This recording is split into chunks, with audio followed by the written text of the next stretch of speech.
Time to roll up my sleeves, get down to business. Okay then. I got my bucket. I'm ready to go. What did you think of the last program on hydroponics? Not bad, huh? You know, I mean absolutely no disrespect whatsoever, but I thought it was just funny, okay? Veronica, it was funny, okay? You know it was. Veronica posted a comment, and well, actually she sent me an email asking me about the lettuce, and she asked me why did I have to eat it, because it was so beautiful and it was so cute.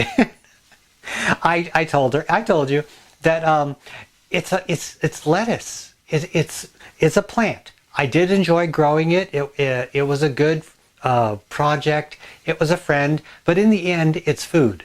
So I ate it. And I wanted to let you know I had no hard feelings towards that plant. I loved the plant. I enjoyed the plant, but it was grown for food. For food. So I don't really feel bad about eating that. Just like my garden outside, I grow them. I enjoy them. They're beautiful. They're fun to be around. But in the end, this is where they're headed. And it's sad for the plant, but it's good for me. So I want to let you know, I didn't get rid of it because I didn't like it. I got rid of it because it was time for it to go.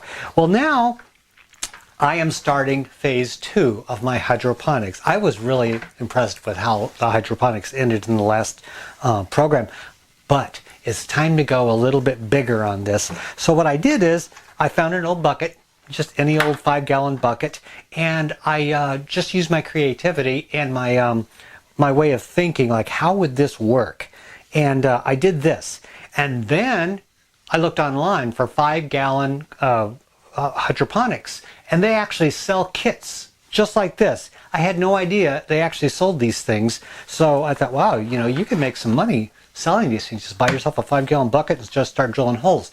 Well, I don't plan on selling this. I plan on using this, and hopefully it's going to do good. So I'm not going to just sit here and talk all day. I'm going to get right down to it because I got other things to do. I'm going to show you my idea of what a 5-gallon hydroponic system is going to be. We're going to see it from start to finish, whether it's good or bad, whether it works or doesn't work. We're going to give it a shot. So come on over here and take a look at this, and let's get started, okay? Step 1, bucket. Check. Step 2, I needed a container to put in there to hold the beads, and I have a 1-gallon ice cream container. Yes, a 1-gallon ice cream container. This was in my freezer for the longest time with a few cups of ice cream in it that just went bad. It got freezer burned, so I finally rinsed it out with hot water and drilled holes in it, just like I did with the other system. There's holes on the side, holes on the bottom, and these should hold the beads and allow the water and the compost tea to flow through. I took the lid of this 5-gallon bucket and cut it with a knife to where the inner container could fit in there. Now inside, well actually on the lid, you can see that there's 2 holes for the tubes for the air pump to pump the air inside here. This is not a very clean bucket. Don't bash me for not cleaning out my bucket. I really don't care about cleanliness on the inside of this system. On the inside, I put the 2 bubblers and I glued them to the bottom. Oops, this one came undone. I glued them to the bottom. I hooked up the hoses. I'm going to dump it in.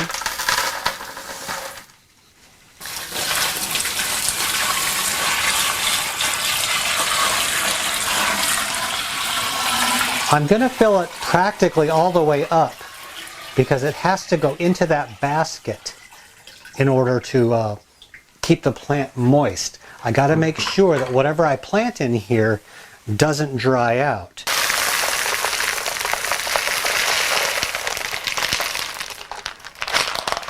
I'll reserve a few of these for putting around the base of the plant.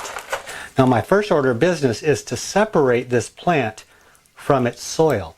I don't want to yank it out. This isn't normal transplanting, so I can't just flip it out and plant it. I have to separate all the soil from the roots, which are kind of they're really delicate right now. So what I'm going to do is I'm just going to float this in here. I've shown this method before of separating plants when you get multiple plants in a container. Now there's going to be a couple little pieces of vermiculite left on here, but that's not going to interfere with the hydroponics at all because the roots are going to go way past that. All right, There's the original root cluster. I don't want them to be out of the water for very long, but I'm going to hurry up and put them into the system.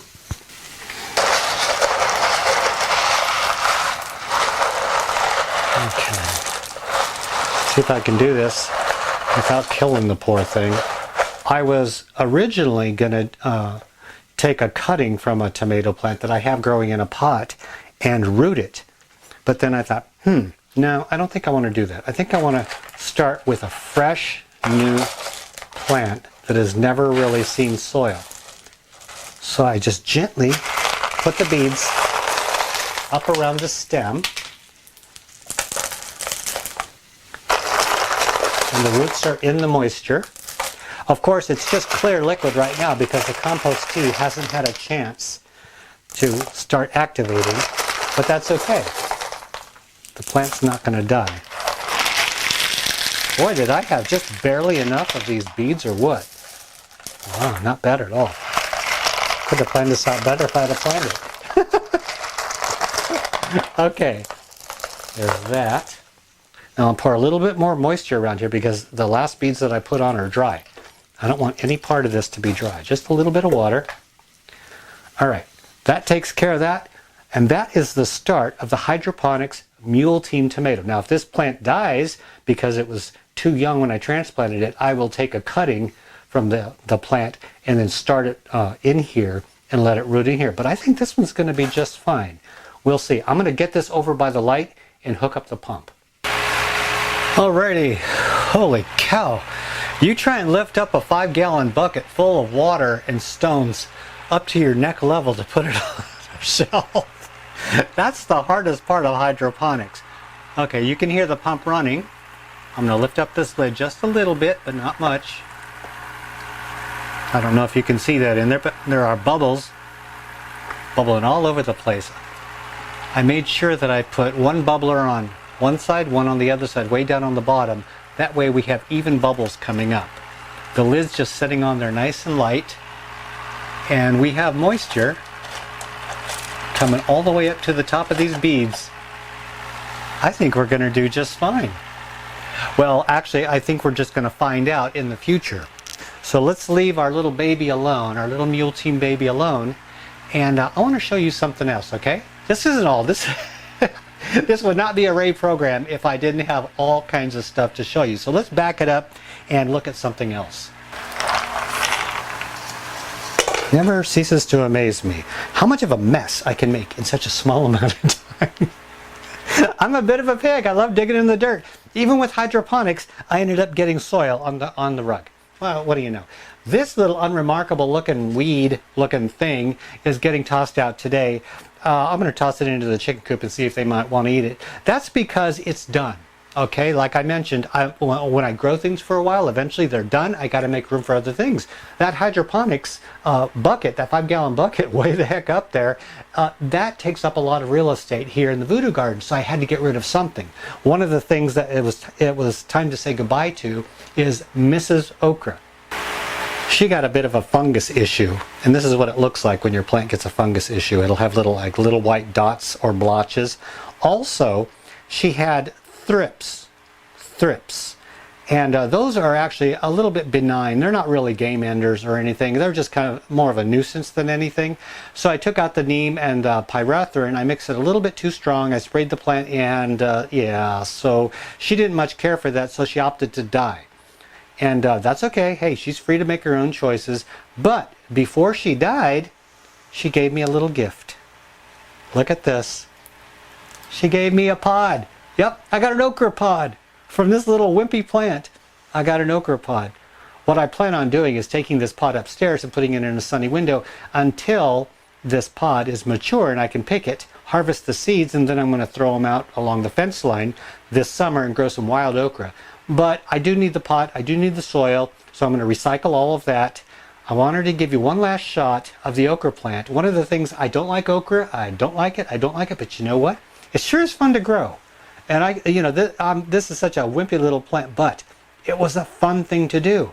Not bad. One little seed gave me all this much fun, and I do appreciate that. So everybody that's grown okra this year, this is the bar, okay? If you can grow more than one pod, you got me beat.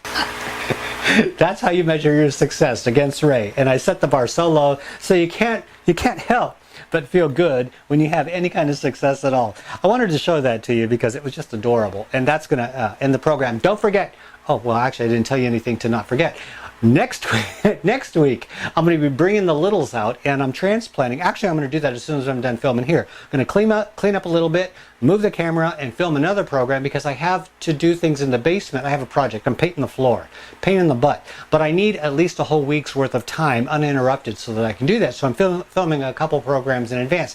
You're going to like this next one. Remember the poinsettia? Yeah, the poinsettia is doing something that I think you need to see, and the transplants. Remember the Grow Little? I mentioned the Grow Little project that I'm doing. There's an update on that. I want to show you that. So that's in next week's program. Then after that, we're going to do an update on the hydroponics and see what's going on with the tomato. I also have some updates I want to show you around the Voodoo Garden. So it's going to be fresh, it's going to be fun, it's going to be green, and all different kinds of colors, I think. So anyway, thank you for joining me for this program. I really do appreciate it. If you have any questions about my hydroponics, let me know. Post it in the comment section below. Also, one last thing before I let you go. On the front page of my VoodooGarden channel, I do have a playlist. You just go to the page, youtube.com/VoodooGarden. Then you look at where it says playlists. Click that. It will show you the hydroponics. And you can watch every single one of my hydroponics programs from start to, I would say finish, but we're never finished. We're continuing on from start until now and then beyond. That way you don't have to look through all the other programs to find my hydroponics. I'm going to have this as a playlist because I'm so excited about it. I am dying to see what that tomato is going to do. I really am. I'm really anxious for it to get going to see if its roots are going to grow through like the lettuce and the other plants and go right into the solution. And I'm going to have a big healthy plant, or I'm going to have a flop. I really don't know. I guess we're going to find out together. Okay, I got to get going. Thanks for joining me. I really do appreciate it. Until next week, this is Ray and his green little friends. We're out of here.